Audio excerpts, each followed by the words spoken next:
1971 Elizabeth II to new pence coin in fine condition. The year 1971 marked a monumental turning point in British currency history. The formal shift from the centuries-old pounds, shillings, and pence system to decimalization, February 15, 1971, known as Decimal Day, brought a complete redesign of British coins to reflect a based-end monetary system. It was in this very year that the very first new pence coin was struck, and it has become a cornerstone of any decimal British coin collection. The 1971 new pence coin is more than just copper-plated steel. It represents national transformation, financial modernization, and the Queen's adaptation to a new age. The coin features on its obverse the young laureate portrait of Queen Elizabeth II, designed by Arnold Machin. The image captures the Queen wearing the Girls of Great Britain and Ireland tiara, a graceful profile that served on coinage from 1968 to 1984 and has since become one of the most widely reproduced images of the Queen in the world. This portrait is surrounded by the inscription Elizabeth to D. G. Reg. F. de 1971, standing for Elizabeth II, by the grace of God, Queen, Defender of the Faith. On the reverse, designed by Christopher Ironside, we see the emblem of the Prince of Wales, a coronet with 3 ostrich feathers and the accompanying ribbon with the motto Ich Deern, which translates to I serve. The words new pence are boldly inscribed along the top rim of the coin, emphasizing the transition to the new monetary system,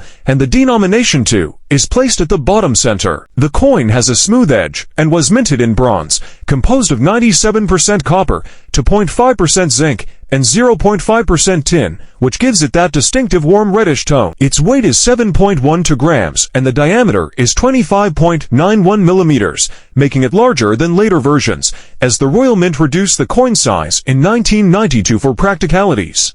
The mintage figure for the 1971 new pence coin is truly immense. Over 1.5 billion pieces were produced, making it one of the most common issues in raw numbers. However, this high mintage doesn't diminish its collectibility when it comes to condition, historical context, and originality. Many of these coins were used in daily transactions, worn down by decades of circulation. Finding one in pristine, uncirculated, or even high-end fine condition can still spark interest among both entry-level collectors and seasoned numismatists who seek completeness in their decimal collections. Even in fine condition, the 1971 issue has retained a respectable value in the numismatic community. As of recent market trends, a circulated 1971 new pence coin in fine condition is valued modestly, typically between 20 pence to £1. However, when found in brilliant, uncirculated condition, particularly from a Royal Mint set or collector packet, can reach values of £3 to £5 or more. Proof specimens, struck for inclusion in the 1971 proof set, can command significantly higher premiums based on preservation and packaging. What truly enhances the collector interest in this coin is not rarity, but its foundational place in decimal history. It is the first of its kind, and all collectors aiming for a complete decimal collection must begin here. More advanced collectors may also pursue error coins from the 1971 mintage, although rare. Misaligned dies, doubling, or planchette issues have been reported, and these error varieties can dramatically increase market value, sometimes into the tens of pounds depending on visibility and condition. The Queen's portrait, iconic in this design, also lends this coin additional prestige. For many in the UK and Commonwealth countries, it is a nostalgic reminder of a younger Queen in a time of social and political transformation. Decimalization wasn't just about currency, it represented modernization, and this coin is a symbol of that era. Its large size and weight make it an impressive piece when held in the hand, especially compared to today's smaller equivalents. Many collectors recall finding this coin in their childhood change, or holding it as part of the decimal changeover packs distributed to familiarize the public with the new system. These emotional connections, paired with the sheer weight of historical importance, give this coin staying power in the collecting world. Interestingly, the wording new pence was only used from 1971 to 1981.